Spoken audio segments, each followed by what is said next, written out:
An afternoon. Thank you for joining me today. I'm joined by Secretary Johnny Key of Department of Education and, of course, Secretary Jose Romero of the Department of Health. We have a couple of points to make today. This should be a little bit briefer than normal because simply whenever the cases are going down, there's not a whole lot of news there. But let me start by expressing something that I believe is on the mind of really all Arkansans, and that is what we see unfolding in Ukraine. And I want to express my unequivocal support for the people of Ukraine as they strive to protect their independence, their sovereignty, and their freedom. Our prayers are with them. The United States needs to be clear in its unequivocal support for Ukraine. We need to be clear in our condemnation of Russia and the actions that they have taken, and we must impose the most severe sanctions that's available to us and understand that this is not a short-term concern, but this is a long-term concern with the actions that Russia has taken under the leadership of Mr. Putin. With that, let me make a comment on the weather that's been challenging for us this last week. We actually came through the winter storms very well as compared to what could have happened. The counties that have been most severely impacted have been Cross, Crittenden, Lee, Monroe, St. Francis, and Woodruff counties. They've been hit the hardest with downed trees and power lines, and the utility companies have been working very hard to bring our utility customers back online. We still have 28,000 in the state without power, but because the storm has subsided, the National Guard mission will be terminated today at noon. They were very instrumental in being pre-positioned, but also they rescued about a dozen motorists during this time. So I appreciate the work of the National Guard, but also the work of our utility companies and those that are working so hard to restore power. With that, let me address the issue of COVID. And first, I had conversation with Dr. Walensky today, and I know that she will be making an announcement later today in terms of new guidelines that the CDC will be offered. And I have advocated for probably a month for the United States to move away from the pandemic state to a more normal state of operations and management of infections related to COVID. And I know the CDC has worked very hard in revising their guidelines. We'll be anxious to see the report that they give today. But we do need to move from the pandemic to a more normal state, and I think that's true across the board, whether you're looking at a Democrat governor saying that or whether you're looking at a Republican governor. That's where we are in America, and certainly Arkansas has moved to that more normal state of management and infection control, and hopefully the CDC guidelines will reflect that today. With that, I did want to show, if you back up once, I think you already seen the affected counties, so we'll go ahead and stay here. Now, those are the affected counties that I mentioned. And then if you'll go to the next cases since Tuesday, which continues the path of reduced number of new cases each day. Our active cases continue to go down. Our deaths that's about 25 each day, way too high, but again, it's that lagging indicator. And we are anxious for that to go down because that reflects a family that have lost a loved one because of COVID. Next, you'll see our vaccinations, which I know Dr. Romero will make additional comments on this, but our vaccinations continue to go at a very slow pace. We have, in the last 3 days since Tuesday, given out 3,800. That's about 1,300 a day. In terms of our doses, we'd like to see that a lot higher. We want to continue to increase our vaccination rate, and you'll see from the data that that is the one thing that can give us a greater sense of protection from the infection, from hospitalizations, and from death. If you look at the hospitalizations, we've gone down 120 in the last 3 days. Those in ventilators have gone down 13. Testing continues. I look at the PCR testing from this month, 101,000. I remember back in the early days and when we were still getting this going that 100,000 is still a lot of PCR tests. You add the 54,000 antigen tests to that for the month, and it's still, the tests are still a very important part of what we're doing to identify where the challenge is that we face. I just wanted to illustrate that to the public that please, if you want daily information, go to the Department of Health. This is just a picture of the website. This is vaccination information that is daily updated, and then you can scroll to a different page that will have the new cases. You can find the deaths. You can find all of the data that's available day by day on the website if you want to follow it that closely. We'll be reporting it about once a week, but you can find it from the Department of Health website every day.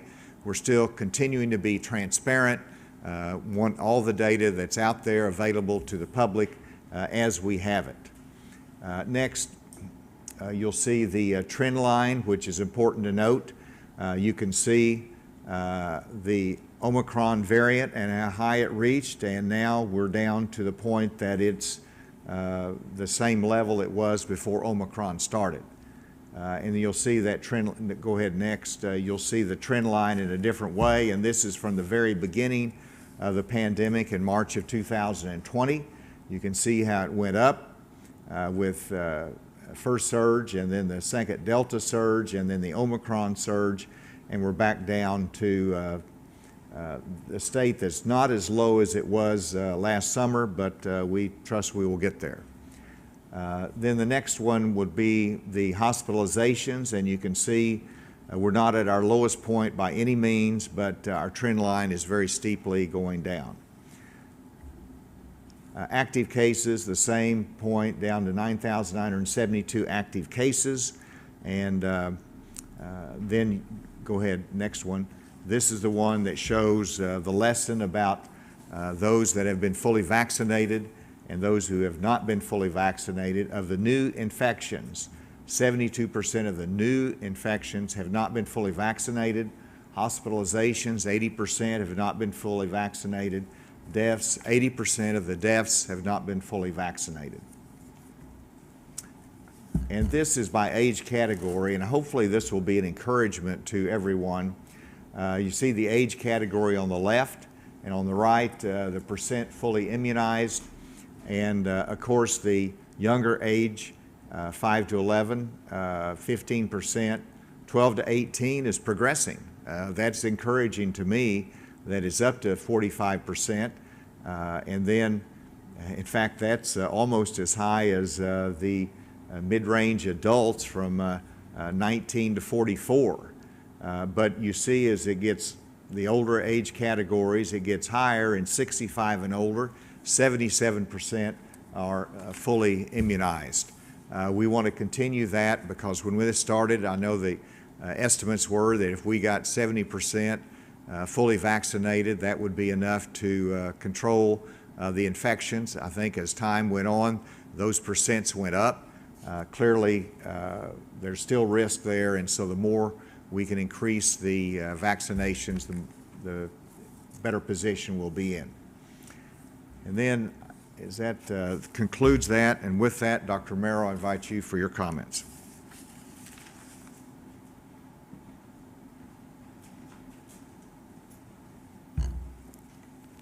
Thank you, Governor. I'm just going to add a little bit more to what the Governor said about the vaccination. Our vaccination rates are falling significantly. They're approaching 1,000 a day, which is really too low. And we need to continue to vaccinate. Now is the time to prepare for the next surge, which inevitably will come. That is the best protection. We do not have a sufficient supply of antivirals or monoclonal antibodies. That is just a matter of production. We just don't have a supply that's large enough. 2 weeks ago, we had 200% over the 200% increase above the supply requests. So we need to get people vaccinated. These vaccines are extremely important. It's also important, and I want to draw this to individuals that have already had their vaccine. You've already taken the steps to go through the first series. Please get your booster. The booster is extremely important for protecting you against the Omicron variant. It gives you that extra level of protection, and that's really what you need in order to drive your risk down with regard to becoming infected or becoming hospitalized and death. And then lastly, depending on your risk factor, you will still need to consider whether masking is appropriate for you. We'll wait and see what the CDC says for their new guidelines. But remember, there are other factors that will also go into play into this decision. So we'll wait to see what the CDC says. Thank you, Governor. With that, we'll turn it over to questions. How concerned are you about the BA.2 subvariant of Omicron? And do you think, what type of effect do you think that will have on our situation with the coronavirus here? Well, I'll invite Dr. Romero to handle that question. We've talked about it, but I'm going to let him address that. Dr. Romero.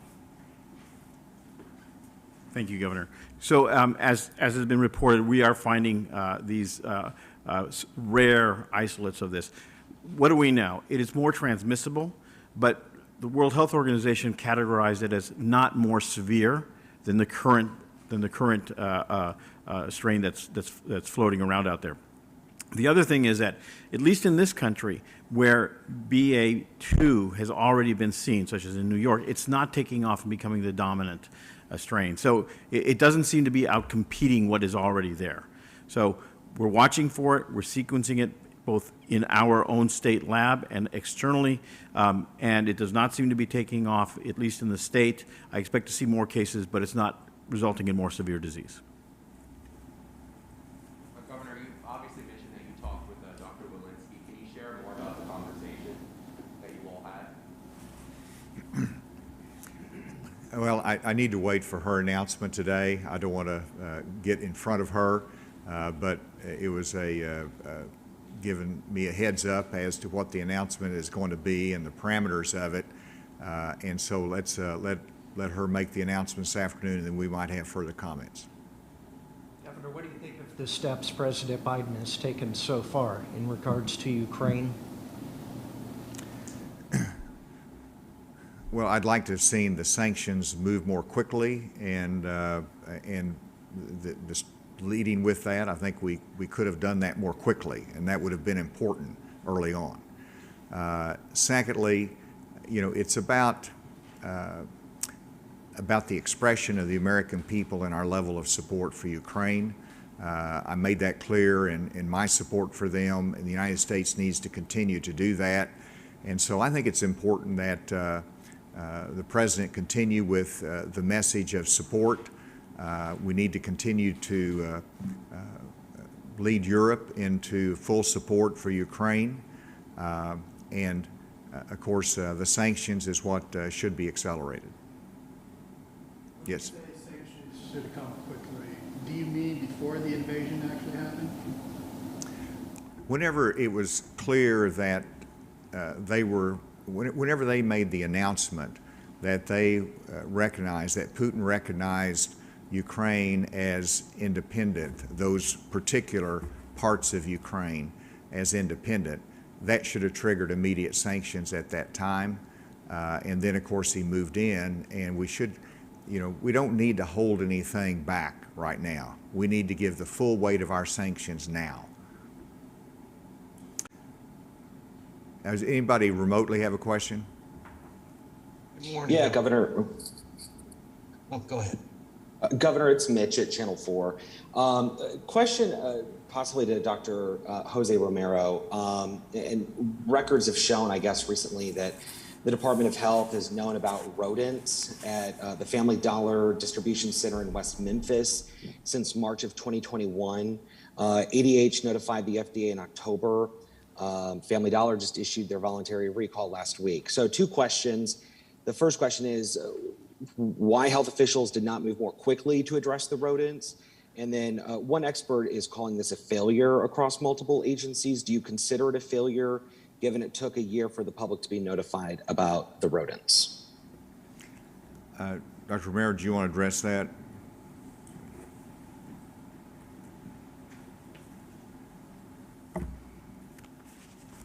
So thank you for that question. So the health department has been involved with this since beginning of last year with multiple visits to the facility and recommendations. We work not as a punitive system, but if we see improvement, we come back and we continue to go forward with it.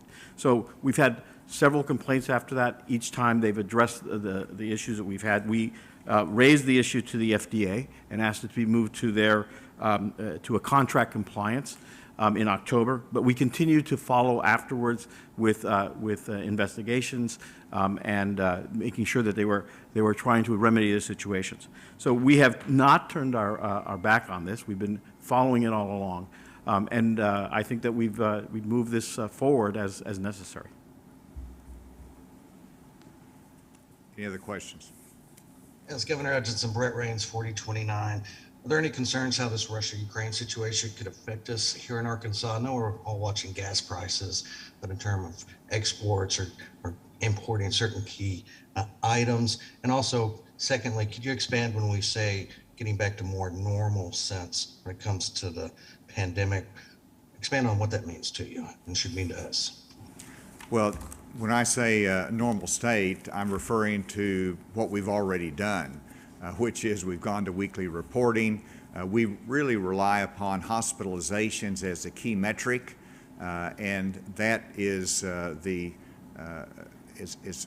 manage the space in the hospital, you make sure that we have adequate care, and of course when management, it's about vaccinations and increasing the population that should be vaccinated. Everybody knows what's to do, so it's very similar to other disease control that you educate the public responds to that. And so it's about education and vaccinations versus mandates and beating the drum on it every day. I think we're to the point that everyone knows what to do and they know how to protect themselves. So that's the normal state. In terms of the impact on Arkansas as a result of Russia's invasion of Ukraine, of course the concern would be the supply chain, the concern would be energy sources, and it's a global marketplace, so what happens in that part of the world does impact prices here in the United States. And even though the sanctions might have that impact of restricting the supply chain, it's absolutely necessary, and I think Arkansans understand that we can't stand by idly even though there is a cost to every action that is taken. And so it's necessary. We'll bear up on this, but it also emphasizes that we cannot be dependent on foreign sources for energy. And we need to strengthen the supply in the United States versus curtailing it. That's happened during the Biden administration. We need to make sure that Europe has more access beyond Russia for energy supply. And so we've got to work together as a global community, our free countries, to protect the independence and the supply chain of critical resources such as energy. And so let's do what we have to do to support Ukraine in terms of the sanctions, in terms of our other efforts, and let's manage our supply chain separately from that, and hopefully this administration will be more aggressive in increasing our supply of energy. Would you support the removal of Russia from SWIFT, and would you say things like the Keystone Pipeline or something that need to be restarted? As I've said, let's put in place the strictest sanctions that is possible. If that is a sanction that is on the table and historically has been done, it ought to be utilized as well. I think you have to understand the repercussions of that, and so I want to make sure before we jump there that we've studied exactly what that means, and I know the administration has, but I would want to look at that more carefully. But I think the message is, let's not hold anything back. Let's put that is on the table at any point. Let's do it now.